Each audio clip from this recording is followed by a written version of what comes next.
Hey guys, tonight we slip back into a world where the morning begins not with an alarm clock, but with the restless scratching of hens under the rafters and the first whiff of wood smoke seeping into your nose. You blink awake on a straw mattress that pricks at your skin. Your blanket smelling faintly of sheep because, well, it's literally sheep. A rooster is screaming outside like it's auditioning for heavy metal. And you groan because, unlike a weekend Lynn, there is no such thing here. The medieval village is alive before you even stretch. And yes, you probably won't survive this, but let's not panic wheel. Take it one chore at a time. So, before you get comfortable, take a moment to like the video and subscribe, but only if you genuinely enjoy what I do here. And hey, I'd love to know, where are you listening from and what time is it for you right now? Now, dim the lights. Maybe turn on a fan for that soft background hum, and let's ease into tonight's journey together. You shuffle upright, hair tangled, feet cold against the packed earth floor. Already outside, women have begun the day's grind. Quite literally, one is turning the heavy corn stone, grinding yesterday's harvested barley into coarse flour. The sound is low, steady, a heartbeat of survival. You rub your eyes and feel the chill of dawn air sneaking through the timber cracks. It smells like damp hay, animal manure, and faintly like last night's smoke, a cocktail no scented candle will ever try to recreate. Your first job isn't glamorous. You stumble toward the yard where chickens scatter, annoyed at your intrusion. You grab a few eggs, the hens allow it tanned, hope not to lose blood in the process. Did you know some medieval households swore hens laid more eggs if they were sung to at dawn? That's your quirky tidbit for the morning. You hum something tuneless, and the birds glare back like skeptical judges on a reality show. A pot of thin pottage bubbles inside, oats stretched with yesterday's cabbage leaves. One mainstream historical fact: breakfast in medieval villages wasn't a grand feast, just fuel, usually gruel, often reheated from the previous day. If you were lucky, a scrap of lard or cheese made it edible. You slurp it down anyway because there's no cinnamon sugar cereal box here, only survival. But survival comes at a pace. You carry a bucket to the communal well, the rope creaking as you haul up icy water. It sloshes heavy against your legs. And you mutter about gyms charging memberships when medieval life offers free weightlifting every morning. The neighbor's dog barks, and across the way, a girl younger than you is already mending a torn smock with nimble fingers. Everyone pulls weight from the start. No childhood screen time here, unless you count staring at the sky to guess if it will rain. Historians still argue whether medieval villagers resented this nonstop grind or simply accepted it as the rhythm of existence. Did people dream of escape, or did they see no alternative and find joy in tiny stolen moments? Maybe both. When you pause to stretch your aching back, you hear distant bells from the church tower, marking time like a cosmic alarm system. For a second, you breathe in, catch a shaft of golden sunlight catching the dust motes, and think, maybe this is enough. Soon, smoke thickens from every hearth. Women crouch at their doors, hands white with flour, kneading dough for the day's bread. You join in, palms sticky, muscles straining. Bread is life, but bread is work. Each loaf is a gamble. The oven might scorch it. The yeast might sulk. The grain might have been poor. You sigh and push harder, knowing every mouth in your family counts on this. Somewhere, a baby wails, and its mother bounces it on her hip, while still kneading with one hand. You blink in admiration. Multitasking has existed far longer than smartphones, but you don't get to stop and admire for long. The livestock bawl impatiently. Goats bleat, pigs squeal, and the cow bellows like a diva wanting breakfast. You lead them to pasture, your bare feet sinking into mud, the smell thick and sour. The cow flicks her tail, smacking you square in the face with something wet and indescribable. You groan and laugh at the same time. It's gross, yes, but it's also the daily reality of animals that provide milk, meat, and manure. Remember that reality check joke? Congratulations, you've just been slimed by a cow. Back at the cottage, your mother, aunt, or perhaps grandmother gives orders with sharp efficiency. Women's authority isn't official in medieval records, but here, inside the home and village, it's palpable. She tells you to sweep the floor with birch twigs, to fetch kindling, to stir the pot. You nod and obey, because in this world, disobedience means more than a lecturate, means hunger, cold, or illness. There's a hierarchy, but also a rhythm. Older women guiding younger. Knowledge passing hand to hand like a thread spun without break. By mid-morning, the sun edges higher and sweat beads your forehead. You've already milked, swept, hauled, stirred, and kneaded, and it isn't even time for the main meal yet. You wipe your hands on your apron, glance at your friends across the lane, and exchange weary smiles. Maybe, if there's a pause, you'll sneak a laugh, toss a pebble, or whisper about last night's dream. Humor is the only free luxury in a life this structured. There's a superstition whispered over the hearth. Never spin yarn before eating, or the day's thread will tangle. You store it away for later, knowing you'll soon be called to the wheel. You look around at your world muddy, noisy, smelly, relentless. And yet, there's a warmth beneath it, the sense of being woven into a pattern bigger than yourself. You belong here, even in the drudgery. The rooster crows again, long past dawn, clearly confused about its schedule. You shake your head and think, even the animals here can't tell time properly. Maybe, in centuries, someone will invent coffee to make mornings bearable. Until then, you stretch your sore arms, tuck that stray hair back, and return to your endless cycle of dawn choresby. 'Cause in this village, survival begins the very moment you open your eyes. You've already survived the dawn rush barely. Now the real weight of the day settles on your shoulders, and it smells faintly of yeast, smoke, and sour milk. You step back inside the cottage, brushing mud off your hem, and the warmth from the hearth hits you. The air is thick with flour dust and the faint hiss of dough puffing in clay ovens. You sigh, because bread, beer, and butter don't magically appear on the table. They are summoned by your labor, inch by inch, stir by stir, churn by churn. The dough you kneaded earlier is rising under a coarse linen cloth, though whether it will cooperate is another story. Bread is the backbone of every meal, but yeast in the Middle Ages was a tricky partner. One mainstream historical fact: villagers often used barm from ale brewing as a starter, meaning bread and beer were cousins, sharing the same bubbling life. You lift the cloth cautiously, poke the dough with a floury finger, and hope it won't collapse like your patience. Your mother orders you to keep watch on the oven, which is basically a clay dome built outdoors. The fire inside has been burning since dawn, and it's your job to rake the coals, sweep out the ashes, and slide the loaves inside at just the right moment. Too hot, and they'll char black. Too cool, and you'll end up with sad, doughy bricks. You mutter about how modern kitchens get fancy temperature dials while you're stuck guessing by the color of glowing embers. It's medieval life's version of a baking show. Only no one's clapping if you mess it up, just grumbling stomachs later. While the bread bakes, you turn to another staple: ale.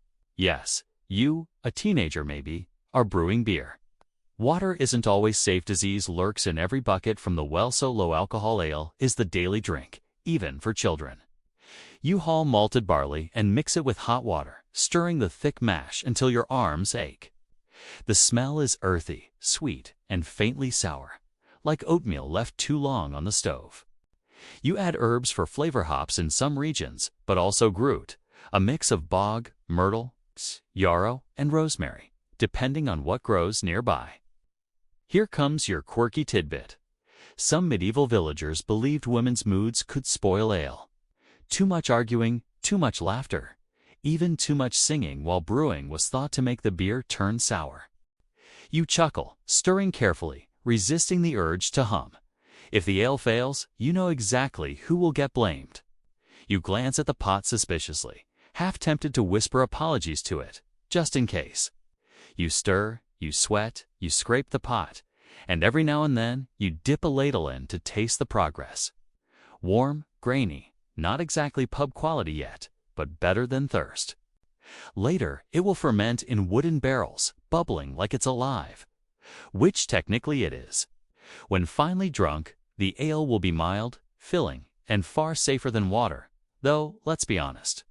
Some villagers still manage to get tipsy before lunch. And then there's butter. You lug the milk pail from the morning's milking and pour the creamy liquid into a churn. The churn itself is tall and wooden, a hollow tube with a plunger that you raise and slam over and over. Thump, thump, thump. It's a rhythm you'll know all your life. At first, the milk splashes thin, then thickens to cream. Then, after endless pounding, tiny golden flecks appear. Your arms burn, sweat runs down your neck, but slowly, miraculously, butter clumps together. You gather it into a ball, rinse it in cool water, and pat it into shape. Salt, if you have any, helps it keep longer, but salt is expensive, almost treasure. Butter isn't just food, it's wealth. A pat of butter on bread means your family is doing okay this week. Some women even pay rent with it, or trade it at market for cloth, needles, or gossip. Speaking of gossip, you can't ignore it. As you churn, a neighbor slips in with a basket of leeks and starts chatting. That woman across the lane is pregnant again. The Reeves' daughter was caught flirting by the well. The priest scolded someone for skipping mass.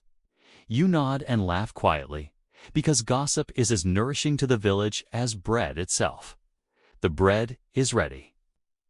You slide the loaves out carefully, hot and crusty.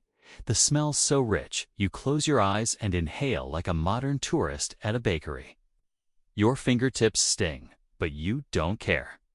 For a brief, glorious moment, you feel proud. The loaves crackle as they cool, golden brown and perfect. If TikTok existed here, you'd post this bread with smug hashtags.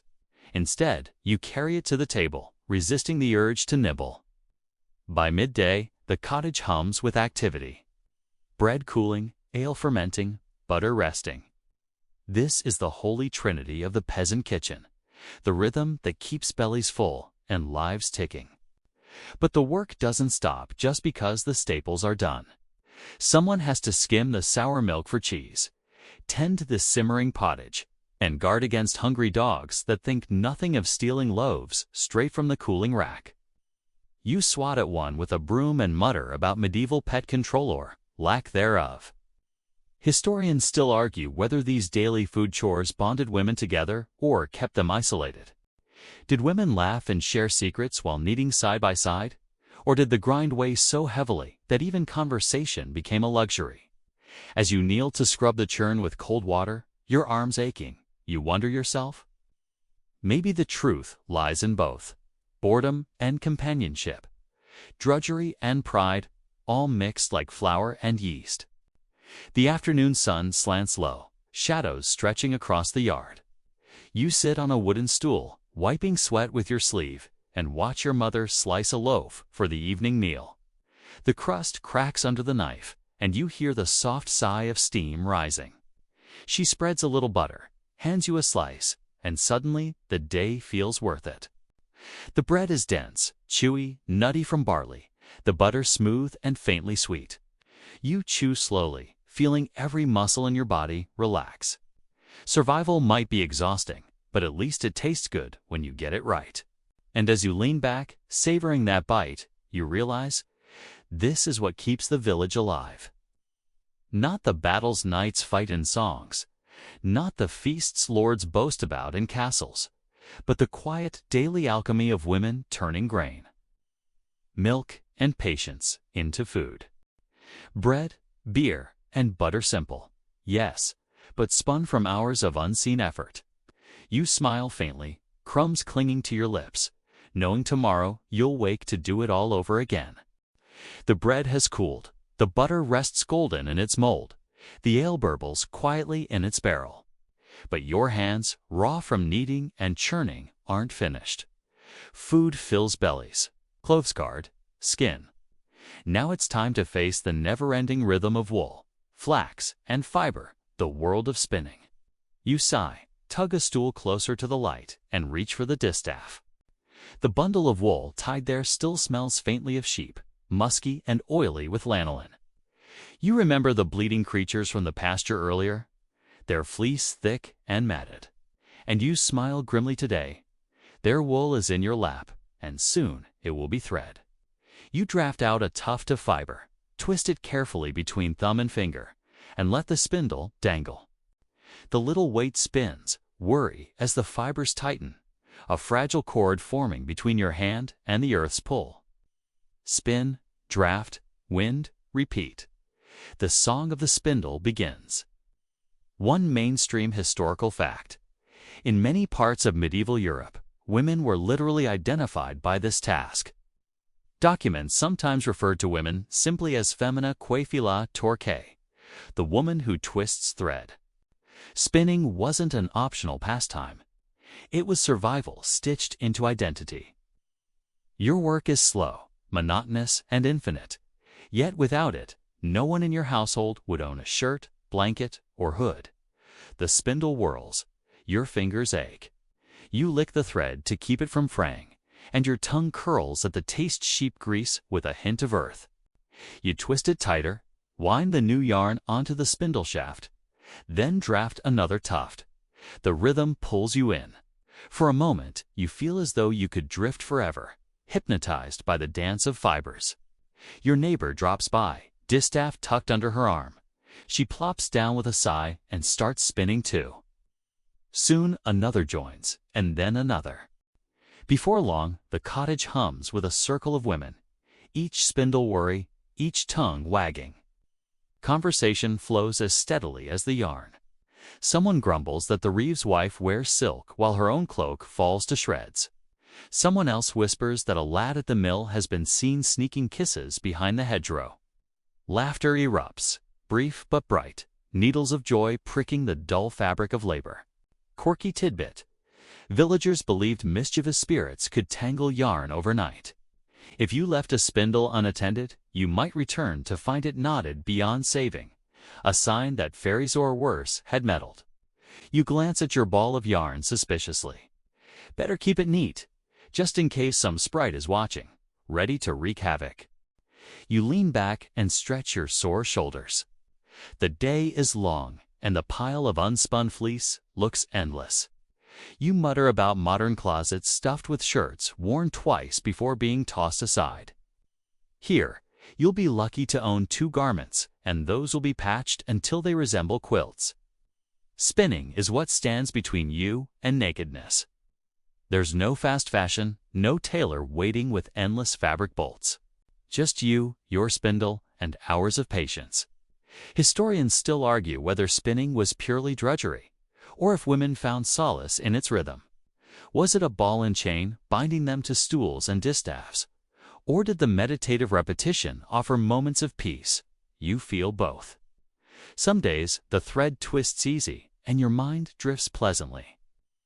Others, it snarls and snaps, and you want to fling the spindle into the fire.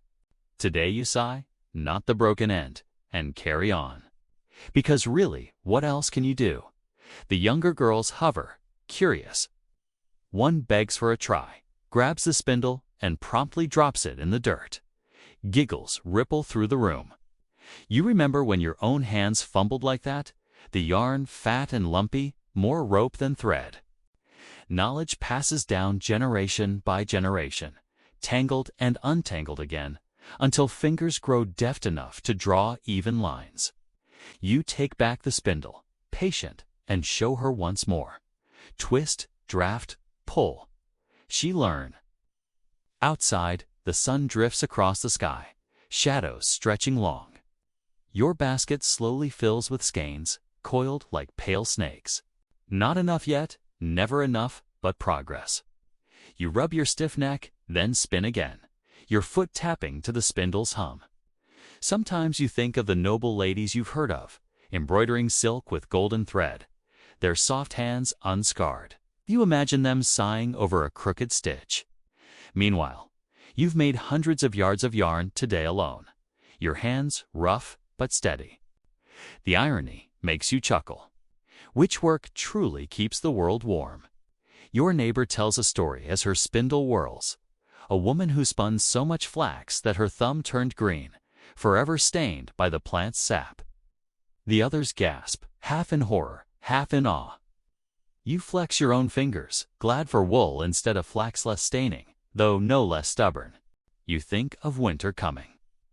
The skeins you spin now might be woven into a blanket, thick enough to keep the frost from creeping into your bones.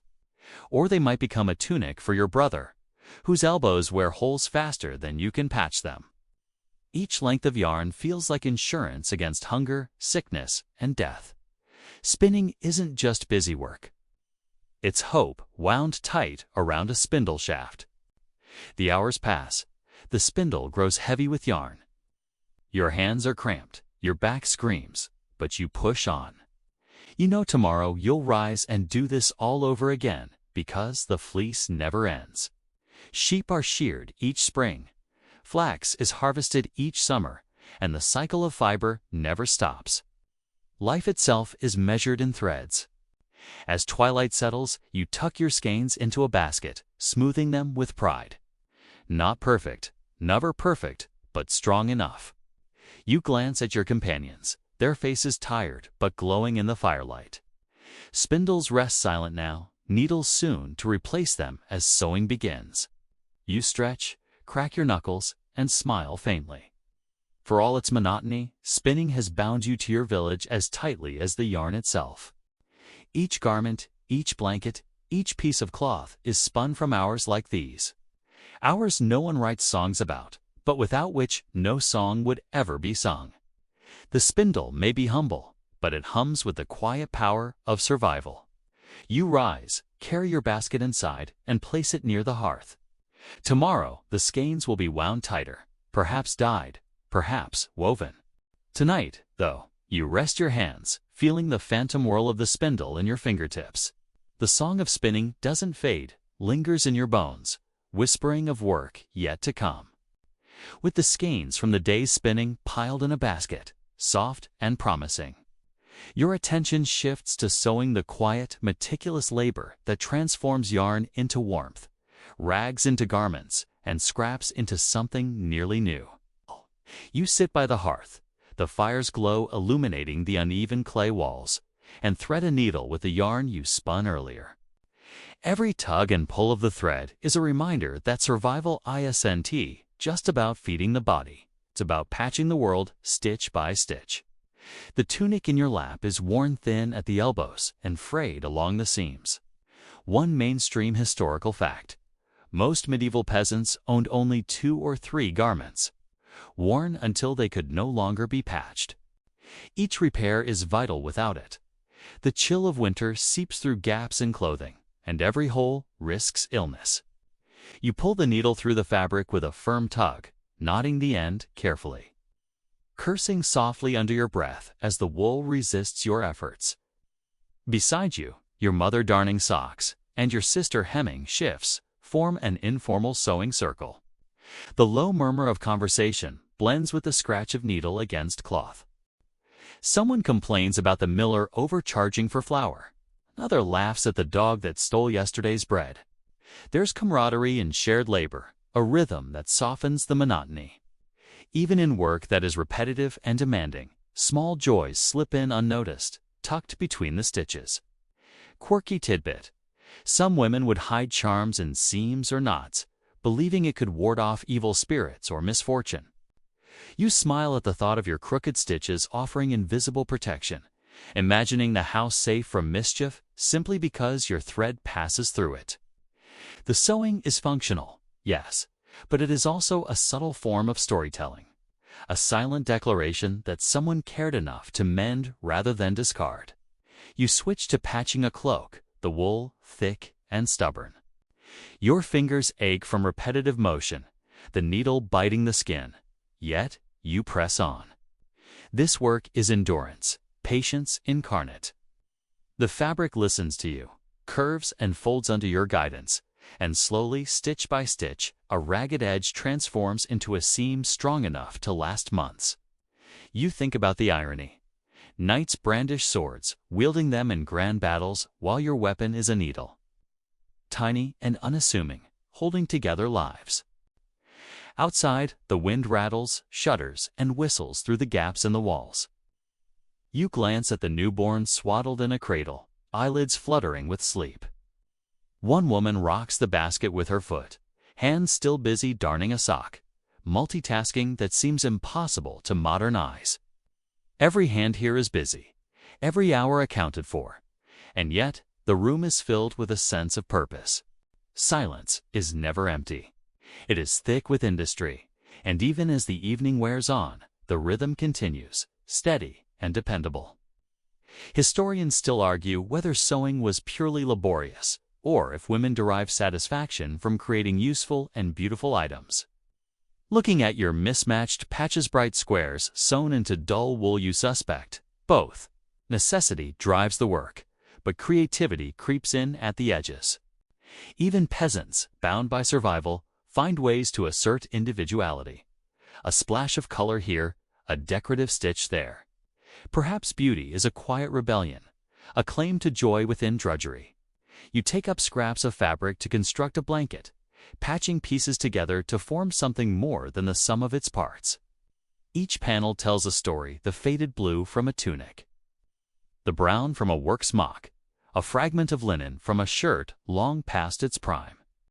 You sew them together meticulously, knots hidden, seems even mindful that this creation may be the only warm covering a child has this winter.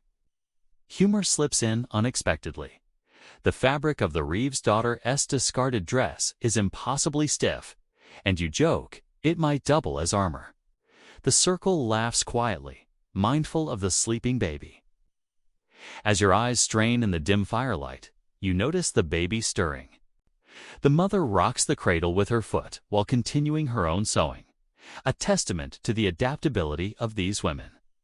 You admire the multitasking, the mental dexterity, the way each hand seems to work independently yet harmoniously. The work is never just practical. 'Tis a lesson in resilience, in ingenuity, in making what little you have suffice. You pause, reflecting on the contrast with noble women you've heard of, embroidering silk and velvet in distant castles. Their needles glide effortlessly, their hands soft and unstained. Your own nails are blackened from wool and grime, your fingers calloused. Yet your impact is immediate and tangible. Every stitch you place strengthens a tunic, a blanket, a life. You chuckle at the thought. Perhaps your work is more heroic in its quiet persistence than any nightly duel. The cloak, now reinforced, rests in your lap. You take a moment to appreciate the labor, the sweat, and the focus invested in a simple garment. Its edges are straightened, its threads taut, and it will endure the biting winds of winter. The satisfaction is subtle, not sung about in bardic tales, but powerful. You know that when the wearer steps outside, they carry the warmth of your hands, the care of your fingers, every stitch a testament to daily survival. The room grows darker as twilight deepens. Shadows stretch across the walls, flickering with the firelight. The women's chatter softens. The baby sleeps more deeply. You tuck away your finished work, organize scraps for tomorrow, and stretch aching shoulders. The needle is a tool of sustenance and survival, transforming threads into shields against cold, hardship, and scarcity. Each completed seam is a small victory in a life governed by labor, necessity, and the quiet assertion of competence. As the night settles fully, you feel the rhythm of sewing linger in your fingers, a gentle, persistent echo. Tomorrow, you will rise and mend again, patch, hem, and darning as before. The tasks may seem mundane, but they sustain life, bind families together, and create warmth where there was none. There is satisfaction in this, even if it is subtle, even if no song will ever commemorate it. The world may overlook your handiwork, but every stitch carries the weight of survival. Finally, you set your sewing basket aside, lean back, and allow your hands to rest. The rhythmic hum of the day, the spinning, the kneading, the churning.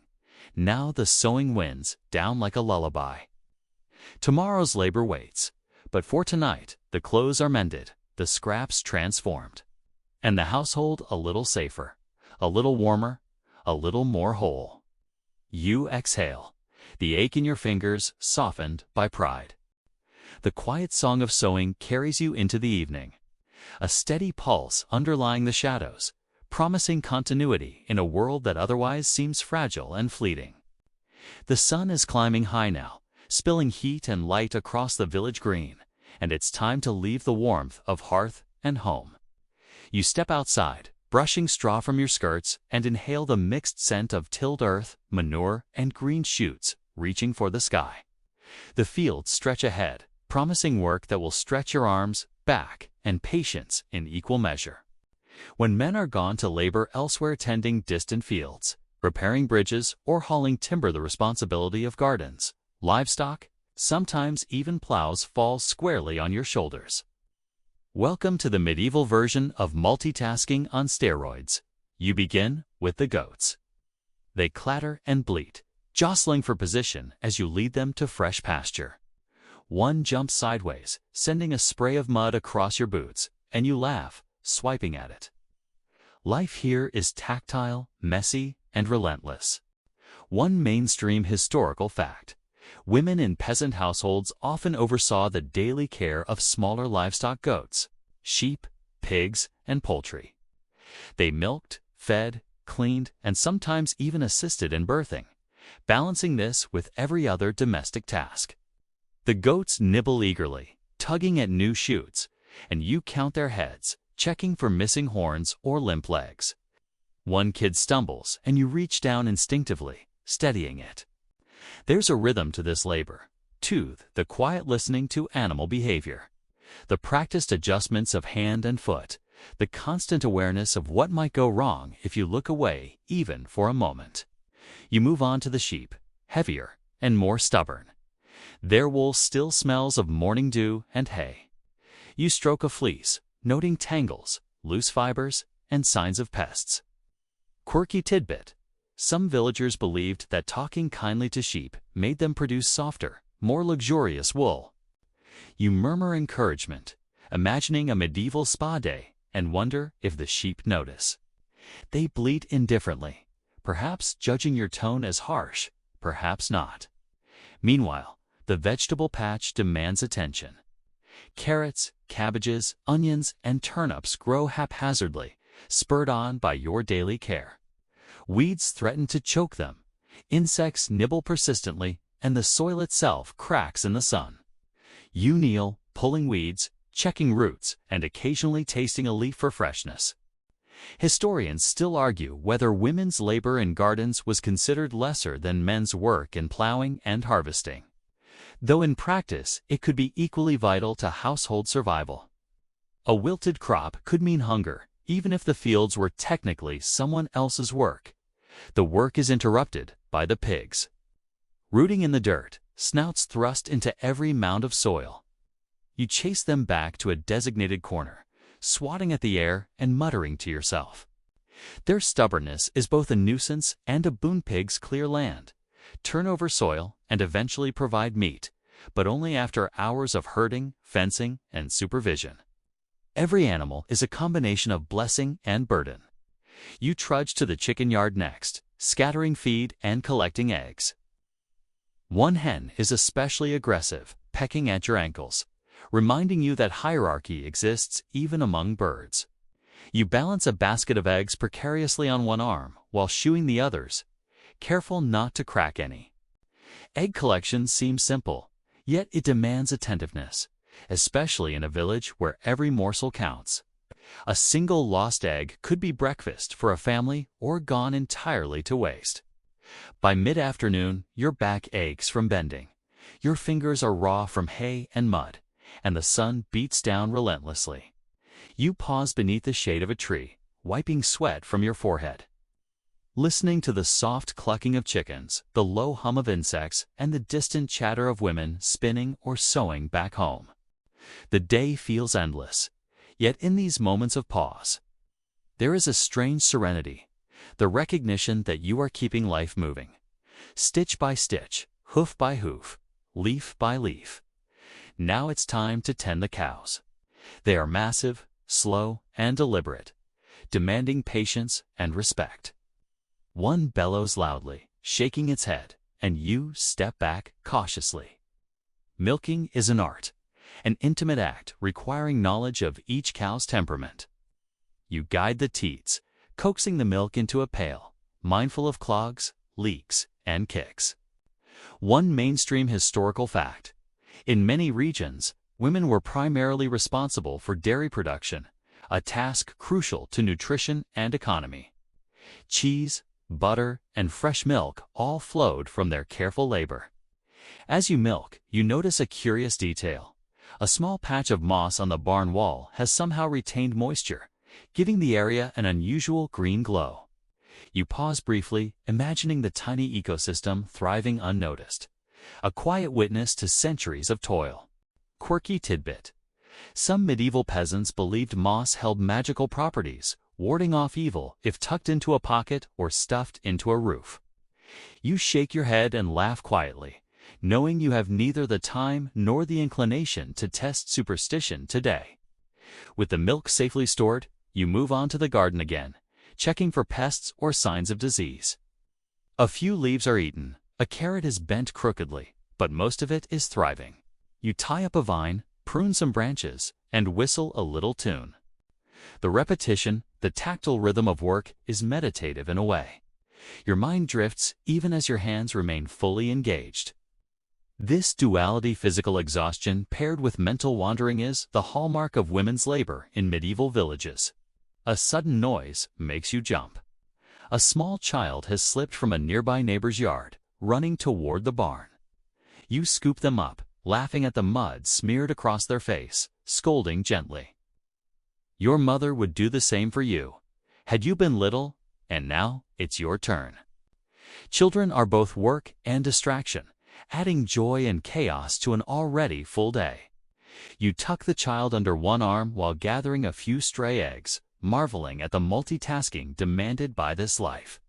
The late afternoon sun casts long shadows across the field. You carry hay to the animals, check fences, and adjust water troughs. Every small detail matters. One missed patch of feed, one loose gate, one overlooked puddle, these minor errors compound quickly. Life is unforgiving, yet you move through it with quiet diligence.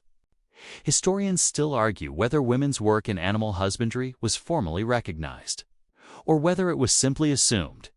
Invisible labor, essential yet undervalued. You shrug, knowing that recognition is irrelevant when survival is on the line.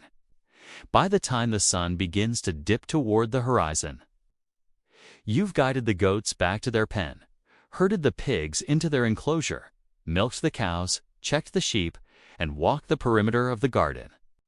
Your legs ache, your hands are scratched and calloused, your clothes streaked with mud. Yet as you survey the orderly yard and contented animals, a sense of quiet accomplishment fills you. The farm is alive, fed, watered, and tended. Tomorrow, it will demand the same attention, yet today you can rest briefly, knowing you've met the day's challenges. You pause one final time, leaning against the barn, watching shadows lengthen across tilled soil. The hum of spinning, the scrape of sewing, the chatter from the kitchen all are distant now, but they linger in memory. You inhale deeply, tasting the mingling sense of earth, animal, and sweat, and allow a small smile. This is hard, unglamorous work, yes, but it is yours. You are the pulse of the village, keeping life flowing through the fields, the flocks, and the home itself. And as twilight softens the landscape, you gather tools, close gates, and lead animals back to their pens. Your body aches, your mind is weary, but a sense of satisfaction settles over you. You have done the work expected of women in medieval villages, the labor that keeps families clothed, fed, and sheltered. Every stride, every gesture, every small act of care spins resilience into the very soil of your home. The evening descends slowly, and you return to the cottage. Legs sore, hands flecked with mud, and hair plastered to your neck from the sun and sweat. Yet there is no rest inert, must be prepared, and tonight the menu is modest but essential. Pottage, bread, and perhaps a few boiled greens from the garden if luck and labor aligned earlier in the day. You step inside, brushing dust from your skirts, and pause to inhale the comforting mix of smoke, herbs, and lingering flour. The cottage smells alive. You begin with the pottage, the thick, simple stew that sustains you through both the summer's labor and the winter's cold. One mainstream historical fact: most medieval peasants relied on pottage as the cornerstone of daily nutrition. Made from grains, legumes, and seasonal vegetables, it was versatile and could be stretched to feed the entire family. Meat is a rare luxury today. There's none but that doesn't diminish the importance of the pot simmering gently over the fire. You stir it slowly, releasing the earthy aroma, and think about how this humble dish connects you to generations of women who stirred similar pots, watched for boilovers, and tasted endlessly. The process is tactile. You feel the grainy texture between your fingers, the thick bubbles rising and breaking. You add a pinch of salt, though sparingly. Salt is precious, often saved for special occasions. You toss in a handful of herbs, a few sprigs of thyme, some savory, maybe a leaf of rosemary. The pottage darkens, thickens, and swirls in the pot, carrying the sense of earth and hearth. You lean closer, inhaling the comforting warmth. Quirky tidbit: some villagers believed that stirring clockwise would bring good fortune, while counterclockwise would invite mischief or spoil the food. You smile, rotate the spoon clockwise anyway, silently hoping the superstition holds. Maybe the pottage will taste better, or maybe it's all in your mind, but a small ritual gives the day structure, a sense of control in a life that offers so little. Meanwhile, the fire must be tended. The coals crackle, hissing softly, and you rake them with a stick, adjusting wood and embers to maintain steady heat. Cooking is labor, observation, and anticipation all at once. One too hot flare could scorch the pot. Too little heat leaves raw grains. You glance at the clock in your mind, a mental tally of hours that you've spent since dawn, wondering whether there's enough light left to knead more dough for tomorrow. While the pottage simmers, you set the table, a simple plank laid across to stool's end. Arrange bread, a bowl, and wooden spoons. Children appear, faces streaked with mud from the afternoon's play, yet eyes wide and expectant. They know the routine.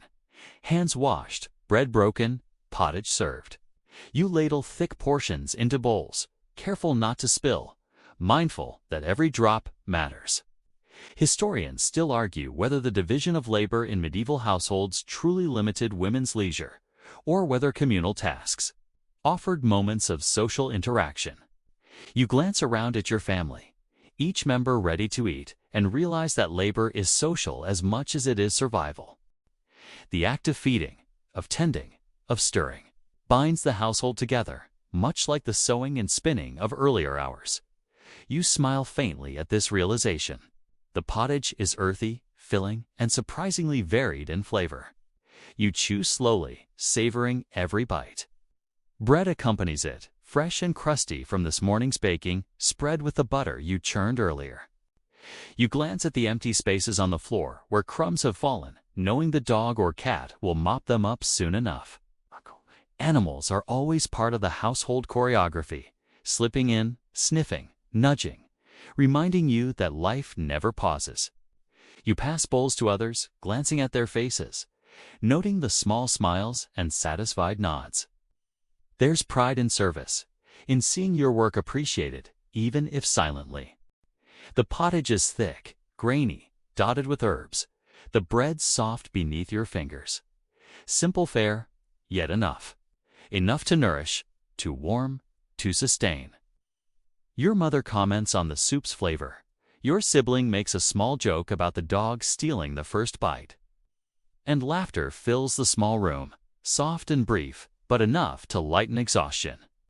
Once the meal is underway, you turn your attention to leftover tasks. The fire must be banked for the night, pots washed, and utensils dried. You fill a basin with warm water, add a little ash to scour stubborn bits, and scrub the wooden implements clean.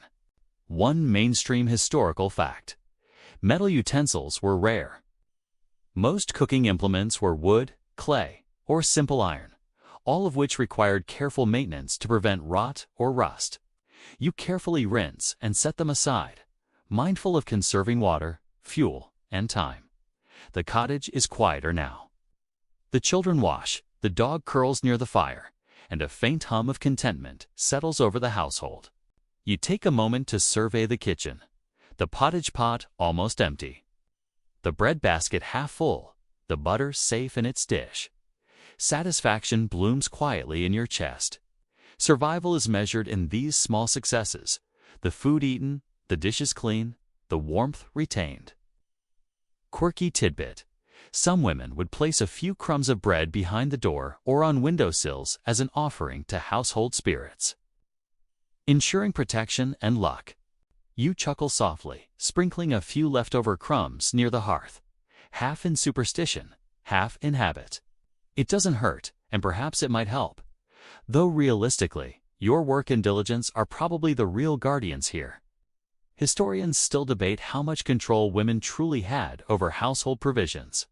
Did they manage the food, the fire, the animals freely, or were they constrained by social hierarchies? You think it doesn't matter much as you lift the last ladle, noting the silence of contentment in the cottage. Your labor ensures the day's survival, and that is control enough. Finally, the evening begins to wind down. Bowls scraped clean, fire banked, water stored, and utensils put away. You settle near the hearth, stretching stiff muscles, reflecting on the day's accomplishments. Bread, pottage, and butter all vital, all prepared with care, each requiring hours of labor. You rest for a moment, letting warmth seep into tired limbs. The domestic rhythm hums around you. A child yawns, a sibling tidies a corner. The dog sleeps, the fire crackles. Tomorrow, you'll rise to milk cows, gather eggs, tend gardens, and spin thread again. But for now, the house is calm. You close your eyes briefly, savoring the smells of cooking and hearth, the taste of the simple meal, the satisfaction of a day completed. The work is never glamorous, but it is essential. Pottage simmers, bread cools, butter rests, and through it all, you have kept your family fed, clothed, and warmed. This is survival, quiet, relentless, yet deeply human. You exhale, letting your body sink into a rare moment of peace. Knowing the labor of women in medieval village so often invisible was the heartbeat that sustained the world. The fire's warmth has faded to glowing embers, but your work is far from done. Evenings in a medieval village belong to a different kind of labor, the delicate orchestration of household survival and the care of children. You rise from the kitchen, stiff and tired, and glance around at the small humans in your charge. Their cheeks streaked with dirt from the day's adventures, their hair mussed, and their eyes bright with lingering energy. One mainstream historical fact: childcare in peasant households fell almost entirely to women, often alongside spinning, sewing, cooking, and tending animals. Your hands are full, and yet the children demand both attention and guidance. You gather the smallest, a toddler who toddles uncertainly, balancing a limp doll as if it were a sword. You cradle the child, speaking softly, rocking gently. There's a rhythm here, a subtle negotiation between care and discipline. The child babbles happily, unaware of the day's chores, but the weight of responsibility presses on you. Older children are tasked with small errands, fetching firewood, carrying water, herding chickens, but they still need oversight.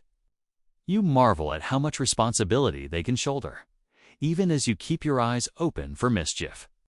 The domestic chores continue, intertwined with childcare. You sweep the dirt floor, brush straw into neat piles, and refill water vessels. Each movement is careful. The children are curious and quick, likely to topple the water jug or scatter the straw.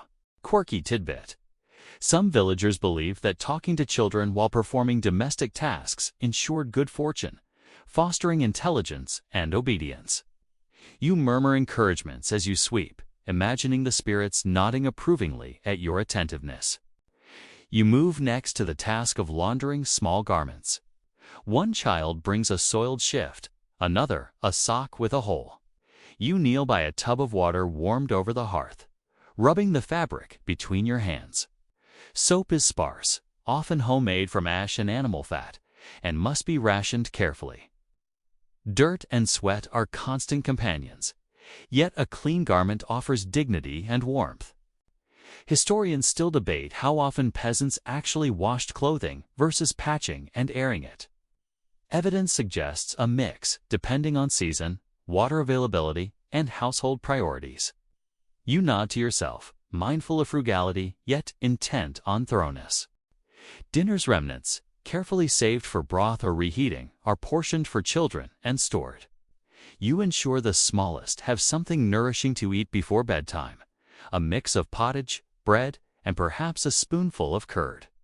Feeding them requires patience. One child drops food repeatedly, another fusses, a third demands constant attention. You juggle bowls and spoons, murmuring calm reassurances. In this role, multitasking is not optional. It is survival, both for the children and for the household itself. The older children perform small sewing tasks guided by your hands.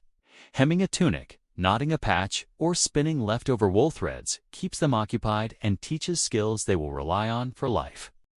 One mainstream historical fact: in many regions, girls were apprenticed informally from a young age, learning spinning, sewing, and household management by daily participation.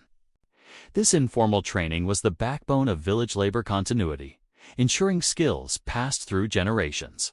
You watch them carefully, correcting knots, showing how to keep the tension even, and marvel at how quickly they learn. Outside, the wind rattles the shutters, and shadows stretch across the cottage floor. You tuck one child under a blanket, rocking gently while humming a soft tune. Music, improvised and simple, helps soothe them toward sleep.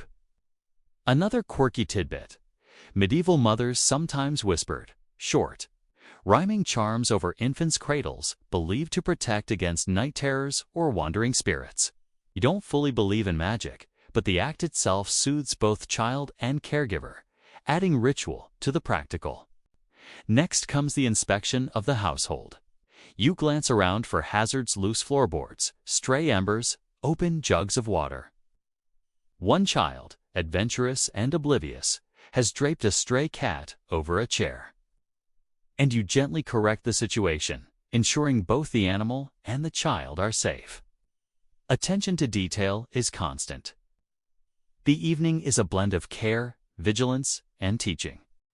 A lull finally descends. Children are tucked in, blankets smoothed, and small whispers fade into sleep.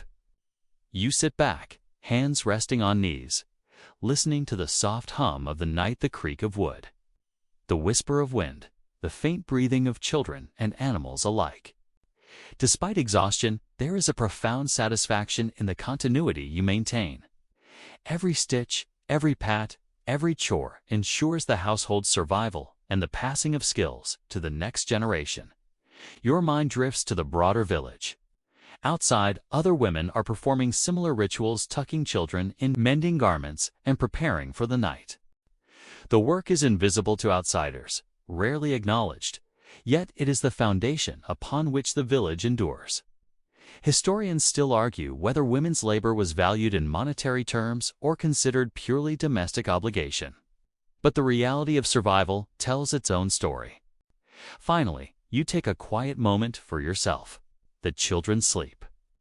The fire, banked but still warm, casts soft orange light across the room. You breathe slowly, stretching your sore shoulders and aching hands. The day has demanded everything: spinning, sewing, cooking, tending livestock, gardening, caring for children. But tonight, for a brief moment, the weight lifts slightly. You feel the pulse of the household in your chest, steady and enduring. Tomorrow, the cycle begins again: fields, flocks, food, thread, and care. But tonight, you allow yourself to savor the quiet, to feel the rhythm of life you maintain and the strength it requires. This is the invisible artistry of medieval women's labor, a symphony of domestic mastery, resilience, and quiet heroism. The morning light creeps through the cracks in the shutters, dust motes dancing in the beams as you step outside, basket in hand, ready for the market. The village is stirring, horses whinnying, roosters crowing, and neighbors already trudging along muddy lanes toward the central square. Today is not just about feeding your own family or mending clothing. It is about trade, barter, and negotiation, the lifeblood of medieval village survival.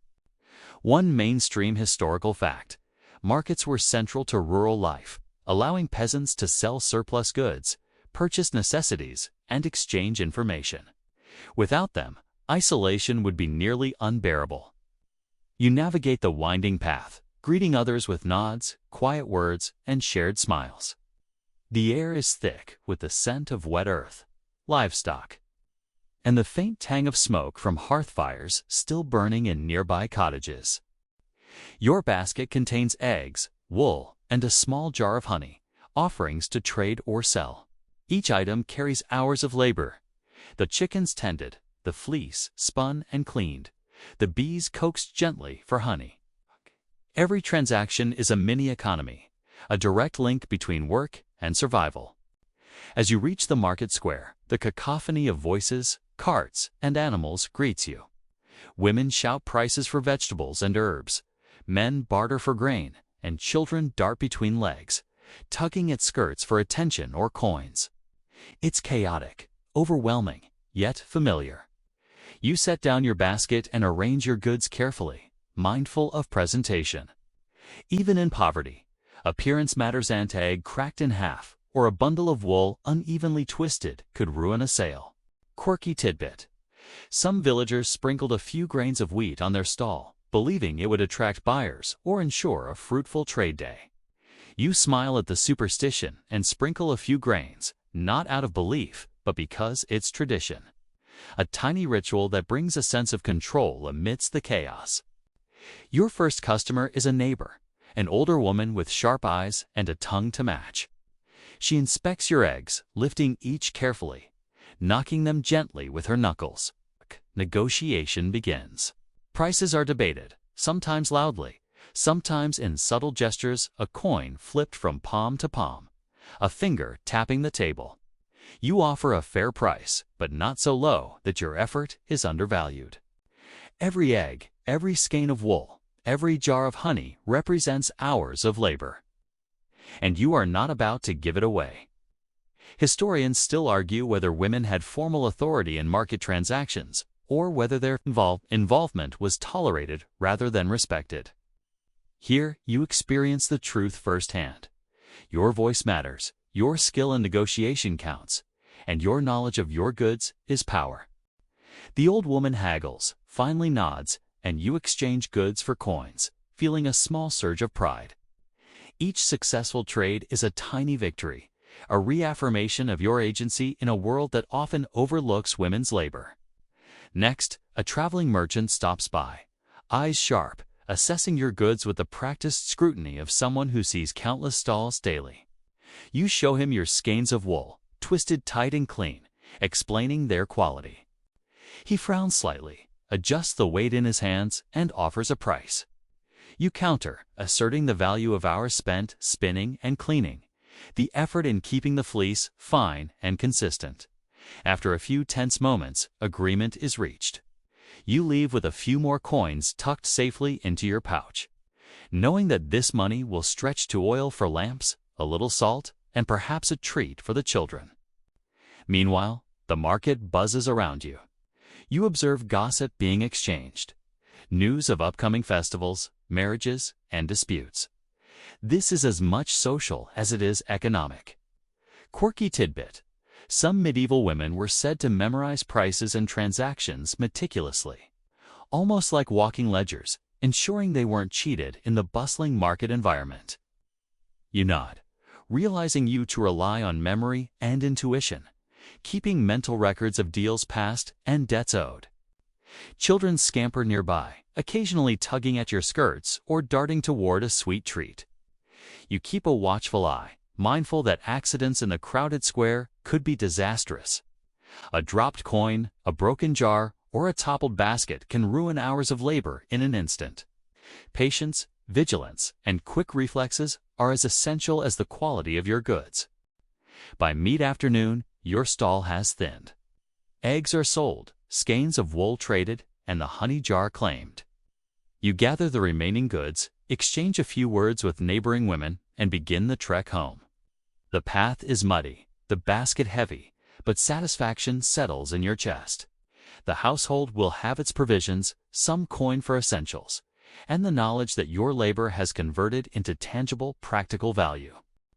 One mainstream historical fact: the success of peasant women in market transactions was crucial to household survival, particularly in times of crop failure or shortage. Without careful trade and management of goods, a single bad season could be catastrophic. You reflect on this as you trudge along, mud squelching beneath your boots, sun low in the sky, shadows stretching across the field. Back at the cottage, you distribute what remains, noting where supplies must be rationed, where small repairs are needed, and what must be spun, sewn, or cooked tomorrow.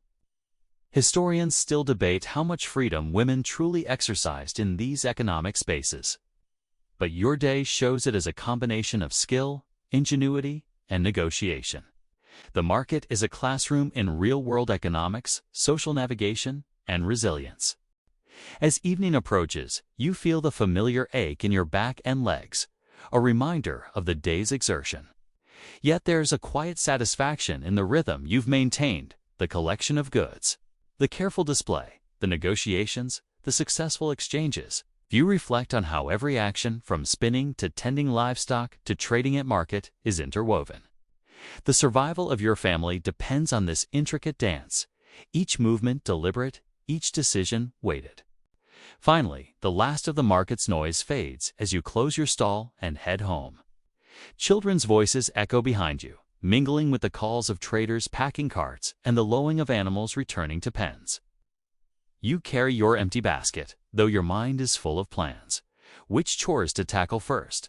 What mending remains? Which seeds must be sown? And what bread should be prepared for tomorrow? The work is relentless, yet each completed task is a thread woven into the tapestry of daily survival. As the cottage comes into view, smoke rising from the hearth, you take a moment to pause, exhaling deeply. The day at market was exhausting, demanding, and fraught with small dangers, yet you have emerged successful. Your household is supplied, your skills affirmed, and your agency exercised.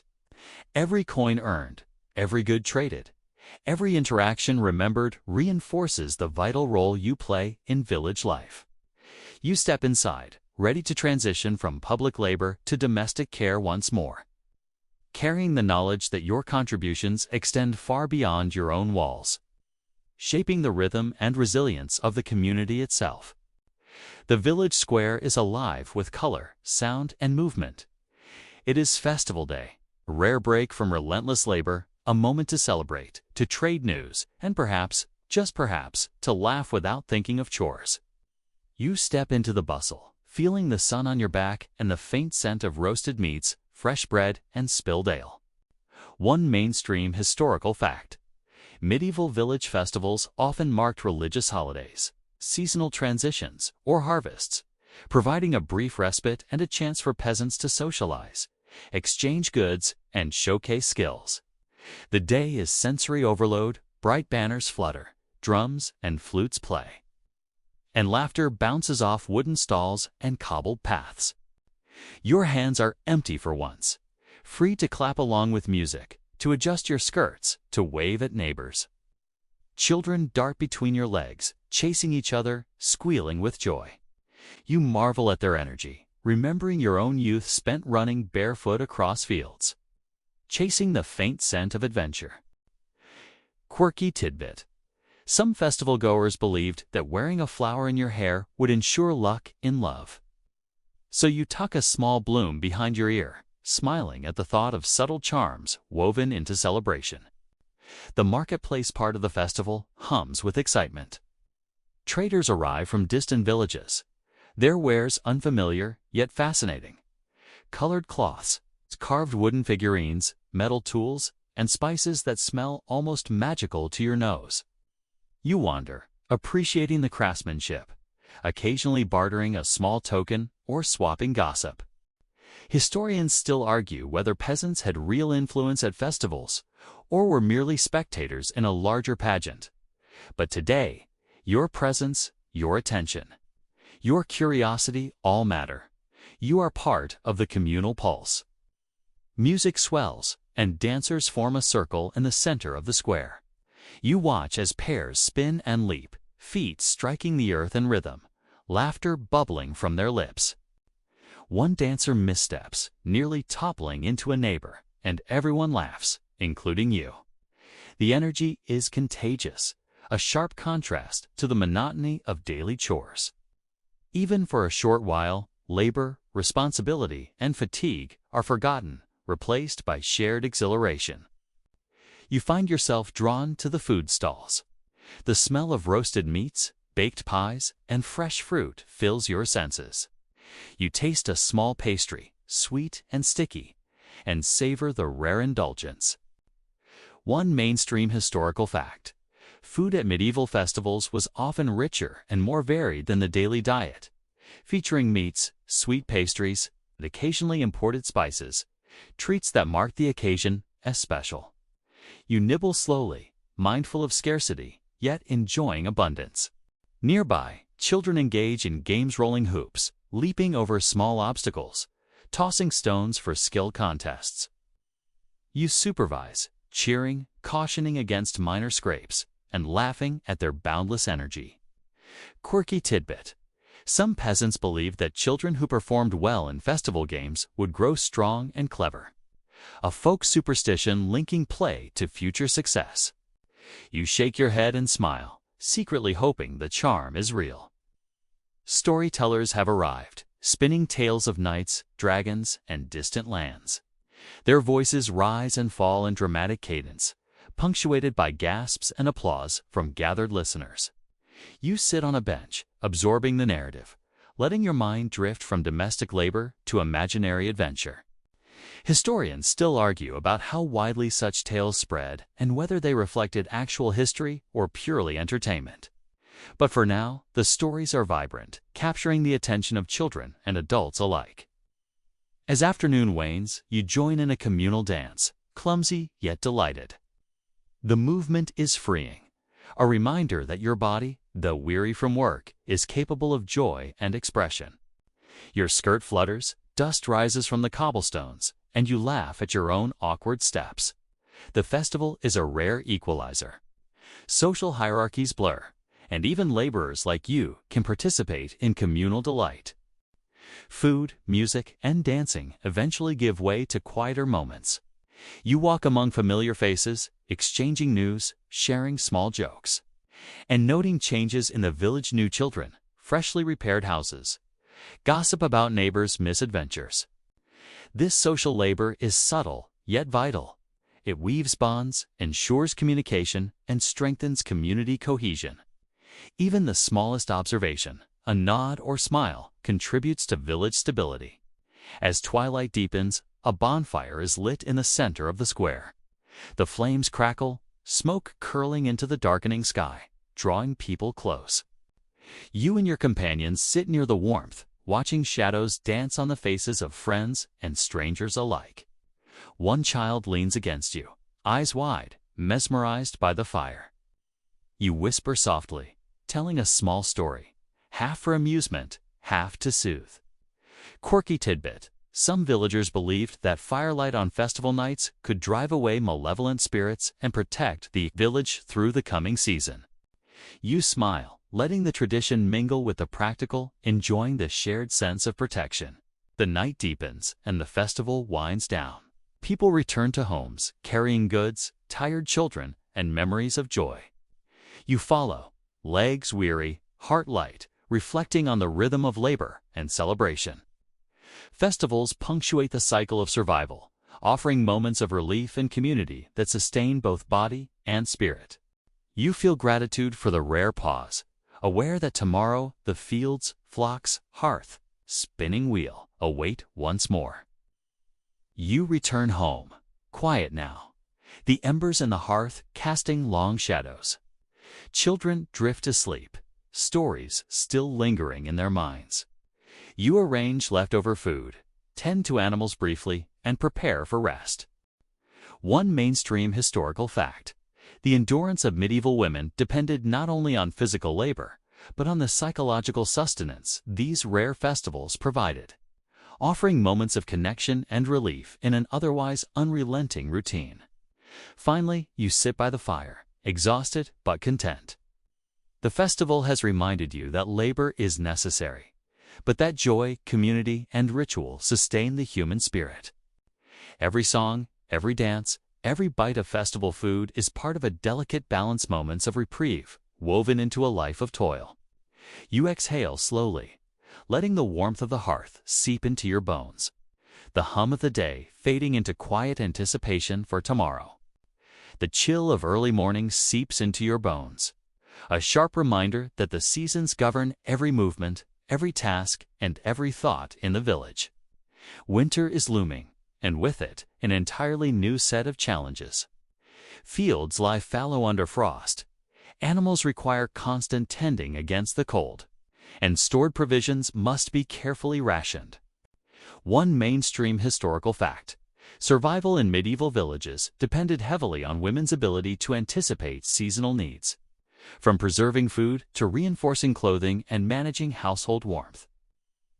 You wrap your shawl tightly, feeling the tug of responsibility already before breakfast. The first task is the animals. Goats huddle together, seeking warmth, and you ensure their bedding is thick, adding straw to prevent freezing. Sheep are similarly sheltered, with extra feed laid in small troughs. The cow's barn must be scrubbed clean to prevent illness in cramped, frigid quarters. Quirky tidbit: some villagers believed that rubbing a pinch of salt over the animals' backs would protect them from winter maladies. You humor the superstition, sprinkling lightly, smiling at the idea of invisible protection as you work. Meanwhile, firewood demands attention. You trudge to the woodpile, each log heavy and awkward, stacked carefully to last the coldest nights. The air is sharp, carrying the scent of pine and frost, and your breath clouds before you. The rhythm of chopping, stacking, and hauling is exhausting, yet it is a rhythm that ensures warmth, sustenance, and the continued survival of your household. Historians still argue whether women were as involved in woodcutting and heavy lifting as records suggest. But your muscles, aching and strong, speak to the truth. Necessity overrides convention. Inside the cottage, you check food stores. Barrels of grain, dried legumes, salted fish, and preserved vegetables must be inventoried and rationed carefully. Spoilage is a constant threat. Even a single mismanaged barrel could mean hunger in the dead of winter. You carefully label containers, move some to safer, cooler corners, and set aside small portions for immediate use. The meticulous labor is invisible to outsiders, but crucial for survival. Clothing and textiles require reinforcement. Woolen garments must be patched, gloves repaired, and blankets layered. You sit by the hearth, needle in hand, darning, stitching, and reinforcing. One mainstream historical fact: winter clothing often determined a household's health and comfort, with women's labor directly influencing survival chances during harsh months. You work in concentrated silence, your fingers raw, your back aching. Yet the satisfaction of preparing for the cold outweighs exhaustion. Outside, the wind gusts, rattling shutters and carrying a biting chill. You check on small children, ensuring they are dressed in layers, hats secured, and blankets ready. They protest, hands cold, noses red, but you persist, knowing that vigilance now prevents illness later. Quirky tidbit: some households place small charms or herbs in children's clothing to ward off winter fevers. You tuck a sprig of rosemary into a cap, half in jest, half in ritual, imagining it might offer a protective whisper against sickness. Water is another challenge. Streams may freeze, and wells require constant maintenance to prevent contamination. You break ice where needed. Carry buckets carefully. Ensure the household has a steady supply for cooking, cleaning, and hygiene. The labor is unglamorous, physically demanding, and relentless. Historians still debate how much seasonal labor differentiated between men and women. Yet, in your experience, the work is shared according to necessity, and women bear the brunt of household continuity. Despite exhaustion, you find moments of small delight. The children's laughter echoes through the snow-dusted yard as they chase one another, muffled by scarves and mittens. Animals huddle together, secure and warm. The fire crackles in the hearth, and pottage simmers, thick and fragrant. There is comfort in the knowledge that your foresight, endurance, and labor have turned potential hardship into manageable routine. Evening falls, and you reflect on the cycle of survival. Seasonal labor is relentless but structured. Tending animals, maintaining food stores, managing fire and warmth, repairing clothing, and overseeing children's safety. Every task is interlinked, a complex web of survival strategies honed through generations. You marvel at the quiet power of these routines, the invisible scaffolding that holds the household together. Your hands are worn, your muscles fatigued, yet there is satisfaction in accomplishment. One mainstream historical fact: medieval women's endurance, adaptability, and skill in seasonal tasks were critical to their family's survival, forming a foundation that sustained the village economy and society itself. You sit by the fire, warming fingers stiff from labor, eyes following the dancing embers. Quirky tidbit: some women believed that whispering gratitude to the hearth would ensure continued warmth and protection. You murmur thanks quietly, feeling the ancient rhythm of care and ritual beneath your fingertips. Night settles fully.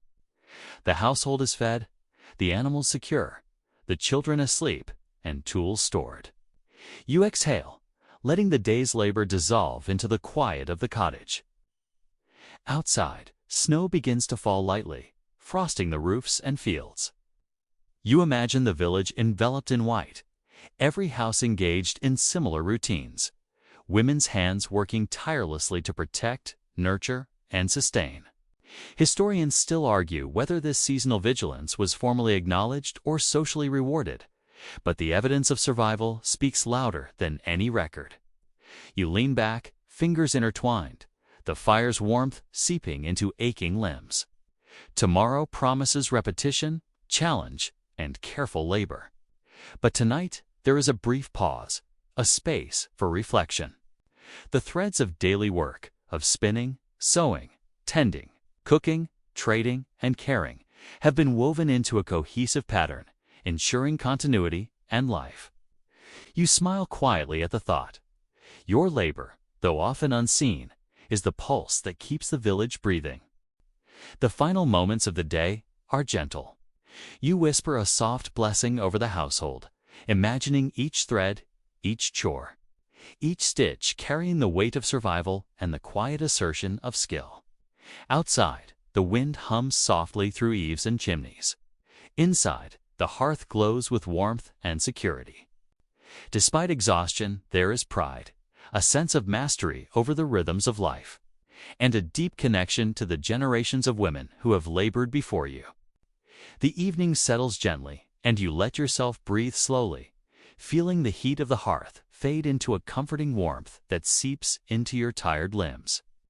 Outside, the wind whispers softly through bare branches, and the last glow of twilight stretches across the village.